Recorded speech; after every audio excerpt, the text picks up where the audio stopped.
El maestro dejó el territorio de Tiro, pasó por Sidón, camino del lago de Galilea, atravesando la Decápolis.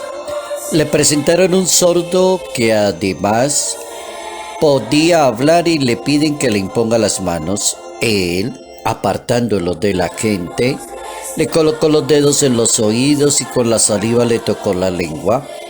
Mirando al cielo suspiró y le dijo: Efetá, ábrete, y al momento se le abrieron los oídos, se le soltó la traba de la lengua y hablaba con dificultad.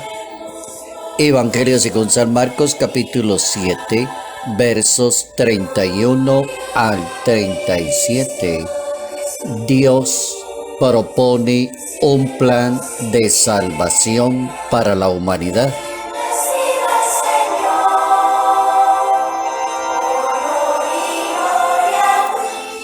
Notas amables a la palabra de Dios, viernes 11 de febrero, año 2022. Cuando se trata de que Dios piense en la humanidad, una respuesta bien certera se llama salvar, sanar, perdonar, liberar, dar la mano, hacerle el bien a los demás. Ese es el tema que nos corresponde en este día, un día que comparte dos realidades: pensar que Dios está siempre para sanar y para salvar a las personas, que es como la jornada internacional, la jornada mundial por los enfermos, Día Mundial de la Persona Enferma. Entonces, ¿cómo moverse en ese campo de un Dios que sana, que salva, que libera y está para darle la mano a los demás? Habría que decir como tres ideas que me parecen importantes. La primera, definir, como de costumbre. La persona que se acostumbra a definir siempre sabe exponer muy bien las cosas porque tiene la definición. En este caso sería la salvación. La salvación es un don de Dios, es una gracia de Dios, es un bien de Dios, viene de Dios y no tiene fronteras. Esa es una buena definición para no permitirle a otras personas que jueguen con esa palabra salvación, que ofrezcan salvación cuando son seres humanos que no pueden ofrecerle salvación a otro. El único que salva se llama Dios y ofrece salvación. Cuando uno lee en la Santa Biblia las curaciones y sanaciones de Jesús de Nazaret, no hacen parte de un programa específico como que él debía de cumplir y decirle, bueno, lo mando a cumplir eso allá, cuando le salgan los sordos, los ciegos, los cojos, los mudos. No, eso no es un programa. La misión esencial por la cual Jesús de Nazaret fue enviado al mundo por el Padre Celestial es precisamente porque su ser y su razón de ser es que Él es el Salvador. Él viene a ofrecer salvación. Él no viene a condenar a ninguna persona. Entonces Él es el Salvador del mundo por excelencia. El milagro es el sello de las palabras. El milagro mismo es la palabra de Dios y contrasta perfectamente entre lo que se anuncia y entre lo que se cree. Entonces así se mueve todo un proceso de salvación en cada ser humano. Entre lo que se anuncia, si Dios anuncia salvación, quiere salvación, pero la persona no cree, hasta ahí llega el proceso. Si Dios anuncia tus pecados están perdonados y la persona acepta, entonces Él le va a decir levántate y anda, por ejemplo. Dios entonces se vale de la misma creación para ser escuchado por todos los rincones de la tierra. Y siempre ha tenido como esa diligencia y esa delicadeza para comunicarle a cada persona su deseo de salvar a la humanidad.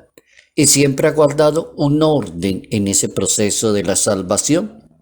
Basta leer la Sagrada Escritura y darse cuenta que inicia todo con un proceso de salvación. Lo hace a través de alguien que se llama los patriarcas allí en el Antiguo Testamento. En los 5 primeros libros que tiene una Biblia aparecen los patriarcas. Después aparece otro grupo más grande que se llaman los profetas. Y por último, dice la Sagrada Biblia, e envió a su Hijo para que Él se encargara de comunicar los planes de Dios con la humanidad. Y el plan de Dios con la humanidad siempre es salvar y nunca condenar. Ese es el plan de Dios. Luego uno puede entrar a decir perfectamente que la salvación tiene en el lenguaje de la Biblia el significado de la liberación de las necesidades, de los males, libertad para la persona, por ejemplo, se expresa con la ayuda de Dios contra los enemigos, bendiciones de Dios con el producto del suelo, diría el profeta Isaías, y como el pecado es el máximo mal, la raíz y fuente de todo mal, entonces la escritura usa la palabra salvación, soter, para decir que le ofrece Dios el sentido y le da la mano a cada persona y la ubica dentro de un proceso. Entonces ahí se va moviendo lo que significa que Dios propone una salvación y esa salvación no tiene fronteras. Dios no vino a condenar a ninguna persona.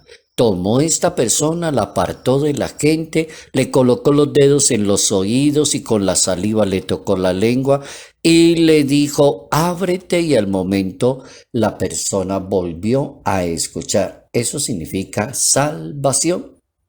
Entonces, ¿cómo la salvación entra es a través de la sanación? Y como el Papa San Juan Pablo II, hace unos 30 años atrás, instituyó la Jornada Mundial del Enfermo para pensar ese día, cada 11 de febrero, pensar en esa posibilidad de cómo atender a los enfermos, cómo darles la mano a las personas que están con los enfermos, a quienes los asisten.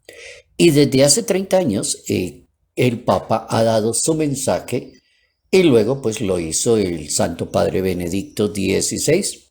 Y actualmente el Papa Francisco te tiene ese mensaje para la jornada número 30 mundial del enfermo, del día de pensar en el dolor humano, la salvación de la persona. Lo que más quieren sus familiares es la sanación y la liberación.